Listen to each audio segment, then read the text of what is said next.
محفل کی آغاز ہو چکی ہے. اس محفل کو غنیمت سمجھیں. کس کو کیا پتہ کون سا اعمال کے ذریعے سے انسان کو نجات مل جائے.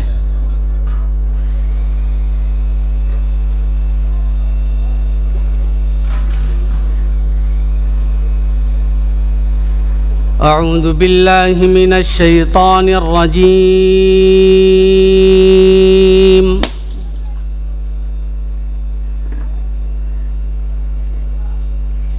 بسم اللہ الرحمن الرحیم.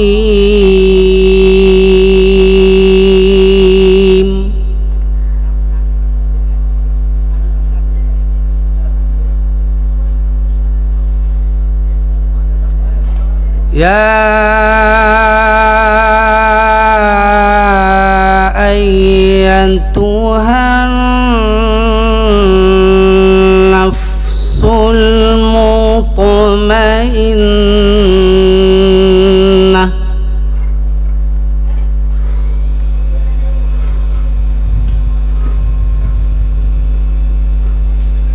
ارجعی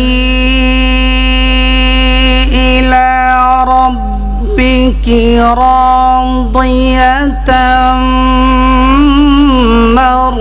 مرضية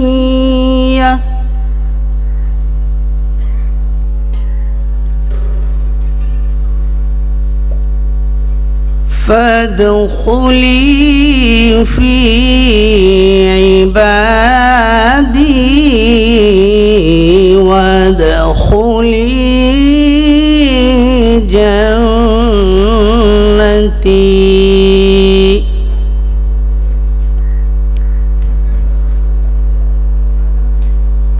صدق اللہ العظیم. اللہم صل علی محمد وعلی آل محمد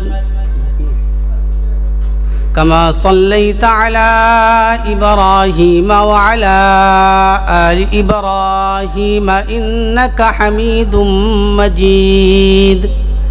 اللهم بارك على محمد وعلى آل محمد كما باركت على إبراهيم وعلى آل إبراهيم إنك حميد مجيد.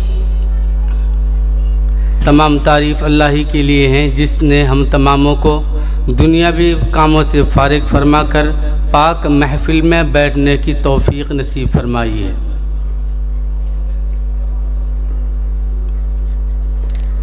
کہ اللہ کا بڑا شکر ہے کہ اللہ تعالیٰ نے ایسی محفل میں ہم تماموں کو جمع فرمائے ہیں.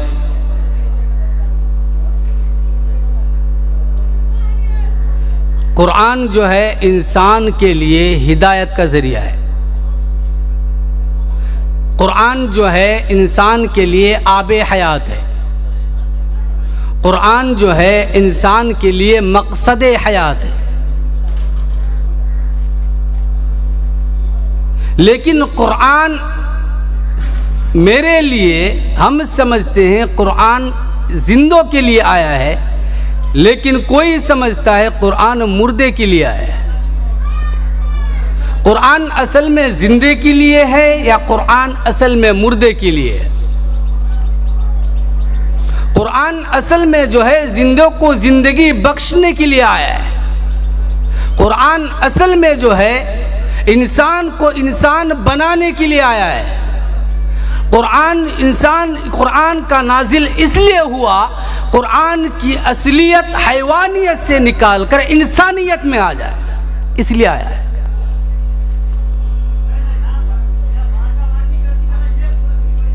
تو قرآن کے بغیر نہ دنیا میں نجات مل سکتا ہے نہ آخرت میں نجات مل سکتی ہے.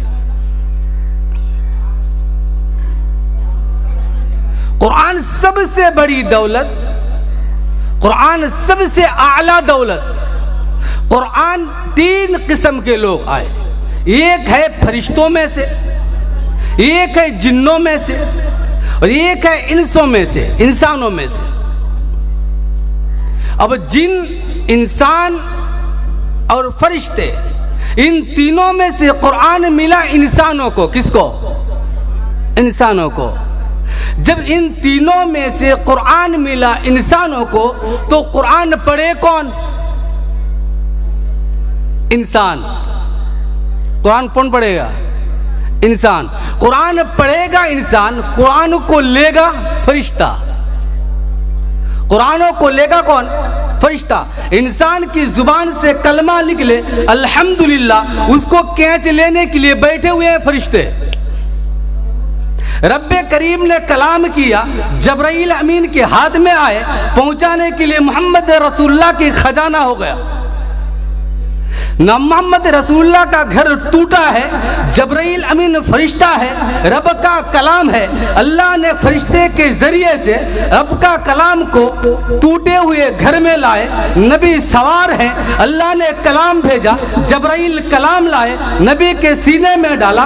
نبی حجر میں ہیں، نبی کے پاس قرآن آیا. نبی سوئے ہیں، جبرائیل قرآن لائے. نبی باتیں کر رہے ہیں، جبرائیل قرآن لے آئے. نبی منبر پر ہیں، جبرائیل قرآن لے آئے. نبی دین میں بیٹھے ہیں، جبرائیل قرآن لے آئے. بے قرآن کیا ہے؟ بے قرآن رب کا کلام ہے، قرآن اللہ کا کلام ہے. قرآن کیا ہوتی ہے؟ انسان کو ملتا کیا ہے؟ وہ انسان کو انسانیت ملتی ہے، انسان کو حیوانیت سے نکالتی ہے. ماؤں اور بیٹوں کے اندر فرق بتاتا ہے، ماؤں کی عزت بتاتی ہے، باپ کا عزت بتاتا ہے، بیٹی اور بہن کے اندر فرق بتاتا ہے، بھائی بھائیوں کے اندر عزت احترام بتاتا ہے، علماء کی قدر بتاتی ہے، قرآن کی عظمت بتاتا ہے، نبی کا مقام و مرتبہ بتاتا ہے، علماء کی حیثیت بتاتی ہے. ساری دنیا کے اندر انسان کا میل ملاپ ہو، باتیں ہو، گفتار ہو، رفتار ہو، چلنا ہو، پھرنا ہو، کھانا ہو، بولنا ہو، کچھ بھی ہو، قرآن بتاتا ہے. باتیں کیسی کرنی ہے؟ محمد کے در پہ جا، تجھے بات کرنے کا سلیقہ بتائے گا. پیشاب کیسی کرنی ہے؟ نبی کے در پہ جا، پیشاب کا سلیقہ بتائے گا. نماز کیسی پڑھنی ہے؟ محمد کے در پہ جا، تجھے نماز کا سلیقہ بتائے گا. قرآن کیسی پڑھنی ہے؟ محمد کے در پہ جا، تجھے قرآن سکھائے گا. رب کو راضی کیسی کرنی ہے؟ محمد کے در پہ جا، محمد تجھے بتائے گا. رب تیرا کیسے راضی ہوگا؟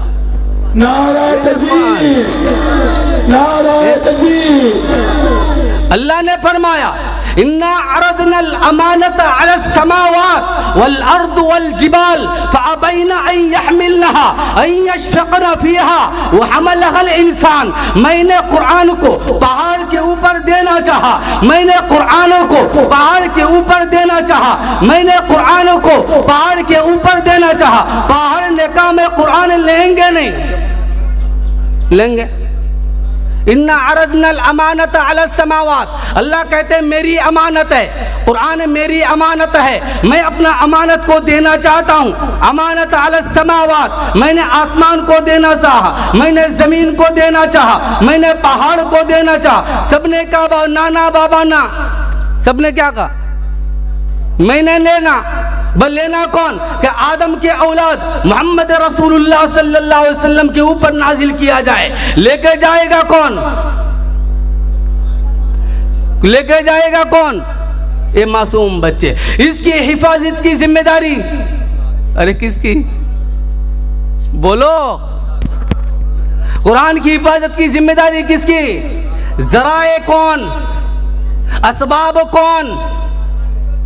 ارے اسباب کون؟ ہم. لیکن ہم جب اپنے اسباب کو چھوڑیں گے، اللہ کو سبب تیار کرنا آتا ہے، بغیر سبب کے بھی اللہ تیار کر کے دکھاتے ہیں. جب نبی کے دادا جب اصحاب فیل نے کعبۃ اللہ توڑنے کے لیے آیا، دادا نے بھاگا، اللہ نے اسباب تیار کیا، ابابیل کے ذریعے سے کعبہ کی حفاظت کی. اللہ اکبر. اللہ کی قسم کھا کر کہتا ہوں، تو اگر سبب نہ بنے نہ بن، لیکن اللہ سبب تیار کرنے کے کوئی قادر ایسی نہیں ہے. اللہ بہت طاقتور ہے. اللہ سبب بنانا جانتا ہے، سبب کو تیار کرنا بھی جانتا ہے. قرآن کو بھیجنا جب اللہ نے جانا تو قرآن کی حفاظت بھی کون کرے گا؟ ارے بولو کون کرے گا؟ اللہ. اگر اللہ قرآن کی حفاظت کرے، اللہ اگر قرآن کی حفاظت کرے تو قرآن والے کی حفاظت نہیں کرے گا. مجھے عالم کر رہے ہیں، مجھے کیا کہتے ہیں؟ مجھے عالم کہہ رہے ہیں، کسی کو حافظ کہتے ہیں، کسی کو ڈاکٹر کہتے ہیں، کسی کو ماسٹر کہتے ہیں، کسی کو مفتی کہتے ہیں، کسی کو وکیل کہتے ہیں۔ میں پیدائشی وکیل نہیں ہوں، میں پیدائشی عالم نہیں ہوں۔ میں عالم کب بنا؟ جب خدا کا قرآن پڑھا۔ میں عالم کب بنا؟ جب خدا کا کلام کو حفظ کیا۔ جب مفتی کب بنا؟ خدا کی کلام کو میں نے جب غور خوض کیا۔ عالم اس کو کہتے ہیں جو اللہ کا کلام پڑھے، بغیر قرآن پڑھے عالم نہیں بنتا، بغیر تفاسیر پڑھے عالم نہیں بنتا، بغیر مسائل پڑھے عالم نہیں بنتا۔ عالم اس کو کہتے ہیں جس کے اندر خدا کا کلام ہو، علم الہی ہو، علم نورانیت ہو، رب کی تجلیات ہو، رب کا ڈر ہو، رب کی خشیت ہو، رب کی معرفت ہو، رب کی محبت ہو، نبی کی زیارت کا دیدار کا شوق ہو، تب جا کر اس کو عالم کہتے ہیں۔ اسی عالم بچہ کل جا کر اسی اسٹیج پر بیٹھے گا، تمہارے سامنے جنت کی باتیں بتائیں گے، تمہارے سامنے قرآن کی باتیں بتائیں گے۔ اس کی حفاظت کی ذمہ داری میری ہے۔ ایک بات یاد رکھ لو، اگر اللہ کعبۃ اللہ کو ابابیل کے ذریعے سے حفاظت کر سکتا ہے، اللہ اس کو بھی حفاظت کرے گا انشاءاللہ۔ لیکن تم ساتھ دیے تو بچ گئے، نہ ساتھ دیے تو پھنس گئے۔ ساتھ دیے تو بچ گئے، نہ ساتھ دیے تو پھنس گئے۔ اللہ تبارک و تعالی ہم تماموں کو سننے سے زیادہ عمل کرنے کی توفیق نصیب فرماوے۔ وآخر دعوانا الحمدللہ رب العالمین۔